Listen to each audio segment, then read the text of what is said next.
Welcome back to Chickitable Media. The question on my tongue right now is why are African countries, why are they like this? Why do they lack leadership? Why do they lack understanding and administration? Why do they lack the sensibility that being in power or being in government is transient? It's just for a little while. You're going to be there and you will leave one day. It is not your daddy's house, not your papa's house. You're going to do what you need to do and leave the place. Problem is, why are they always wanting to sit tight? Why don't they just choose to serve their own term and leave the place for another person? And also, why can't they just do their best when they are in power to empower their people to rule correctly, to rule very well? Despite the fact that they travel to other countries all around the world and they see, they note the way they treat their own people. Why are Africans like this? Why are our people like this? It's a shame. I wish like crying. Now, let's take it this way. There's trouble all the time from Madagascar to Burkina Faso to Ivory Coast to Nigeria, who happens to be the Baba of all problems, Baba of all iniquities. Oh my God. Let's go down to Morocco. Let's go back to Malawi. Let's go back to South Africa. Let's go back. We keep mentioning. Let's go back to Cameroon that is already boiling up now. Let's go. Let's move around and try to search for more countries. Let's go to Uganda. Let's go to Togo. Let's move around and try to see where it is not happening at all. No, it is happening everywhere. We go to Morocco. From Morocco, we have to travel down to Niger. We move from Niger down to Malawi. I think I mentioned Malawi before, but which country now? We're talking about Tanzania. Tanzania is very hot now. It's burning up. It's burning up. And everything has been destroyed over there. The madam over there, the Mama Zuluho, refused to do the best during the election. And that is why I am crying out now, just like Paul Biya in Cameroon and the cohort and the politician over there in Cameroon that refused to relinquish power after 40-something years. And the man is also 91-year-old right now. Look, Cameroon has now, they've stand up. They stood up and now they are fighting. They are calling on Paul Biya to leave the Cameroon alone for them. Just like the people of Tanzania are also calling that this Madam Suluhu, should also leave Tanzania for them because what they are doing is actually not the right thing for them. So we can see from Cameroon how people are protesting, how houses have been burnt, how the street has been turned to bonfires, and how their airport in Tanzania has now become, unapproachable for the politician because the Gen Z are outside there pursuing them. They are there asking them not to leave because they're going to touch them. Their houses has been touched. Their home has been touched, just like it happened in Nepal.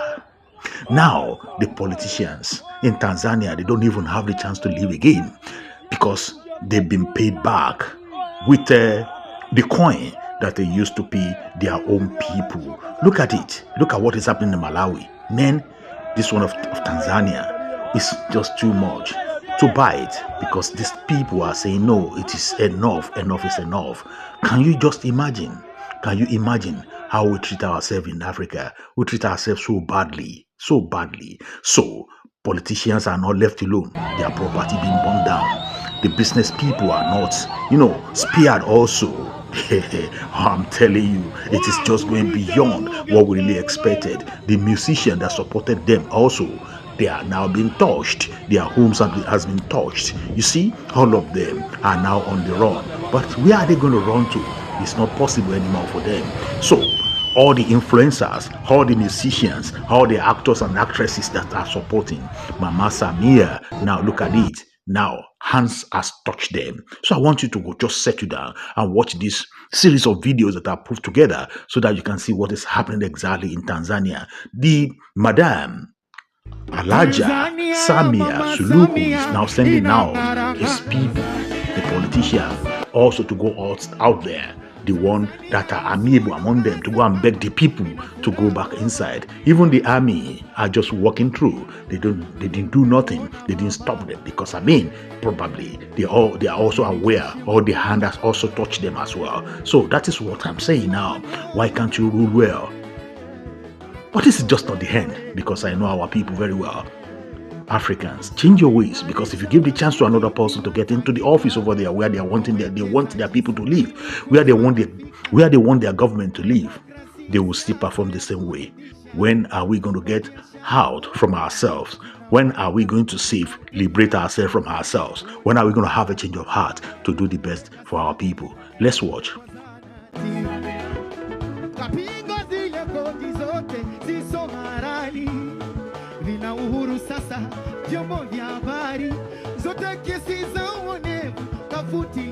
Now, the election day turned into complete chaos in Tanzania as hundreds took to the streets protesting the exclusion of President Samia Suluhu Hassan's two biggest rivals from the presidential race. Now, according to reports, protests broke out in Tanzania's main city of Dar es Salaam and several other cities on polling day. The police reportedly fired gunshots and tear gas to disperse the protesters, with unconfirmed reports of several people being dead.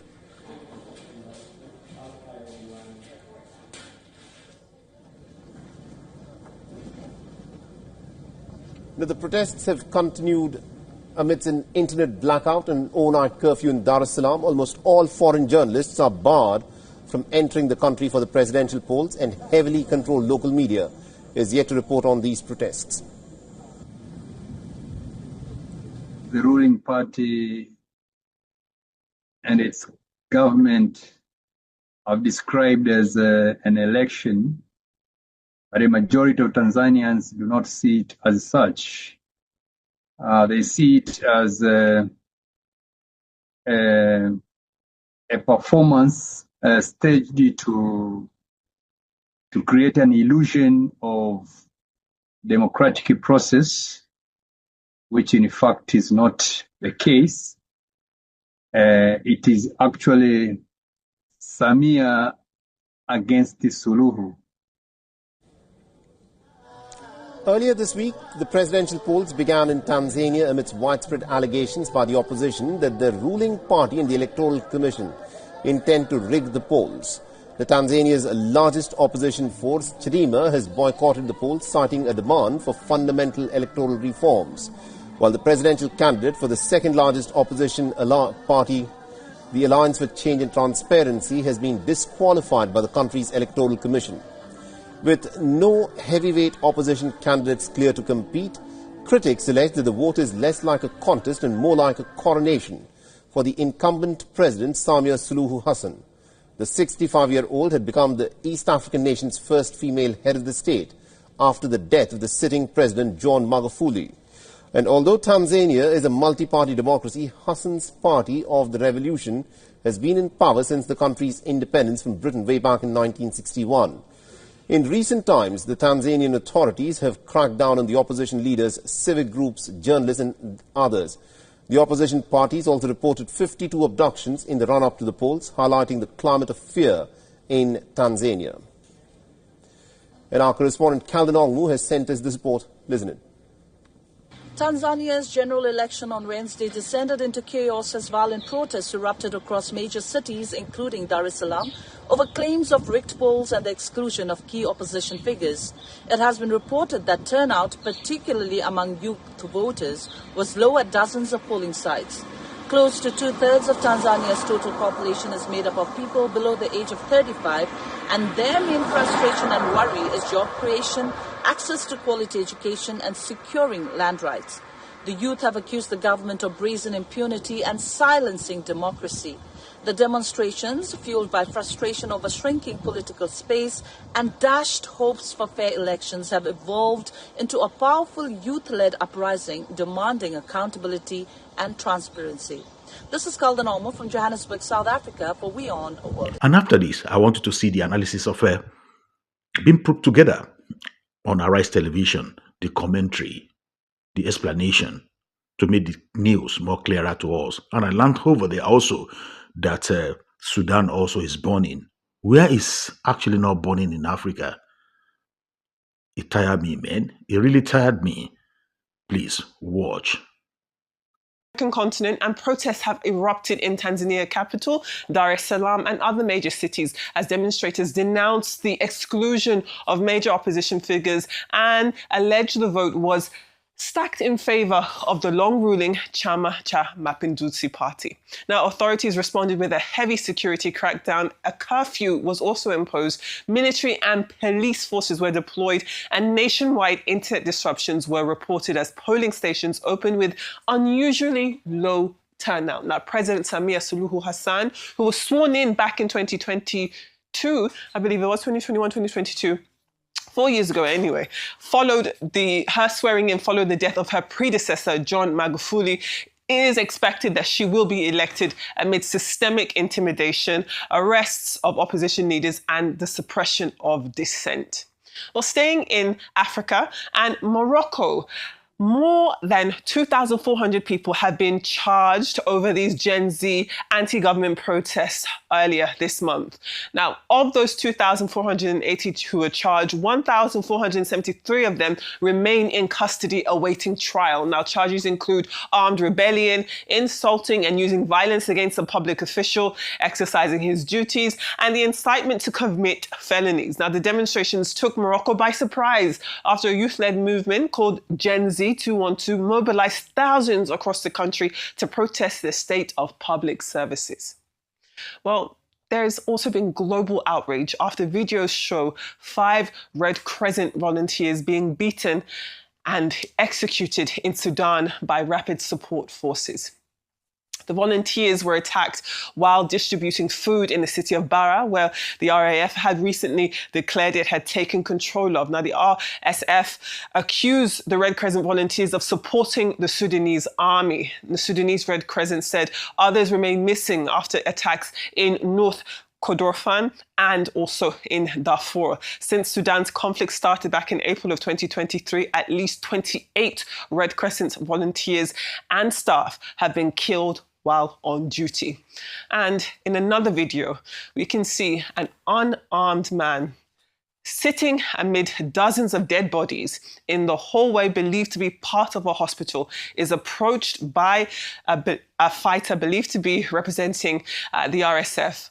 And that fighter raises his rifle and fires a single shot, knocking the unarmed man to the ground, where it's believed he died. He remained motionless in the video. Now, until now, El Fasher was the last major urban center in Darfur still held by the Sudanese government, forces, and its allies. But the RSF says that it hopes to form a rival government in that very city. Thank you for watching. This is Chokitable Media. Don't forget to share, like, and subscribe. Put on your notification button, and God bless you as you do. Bye-bye for now.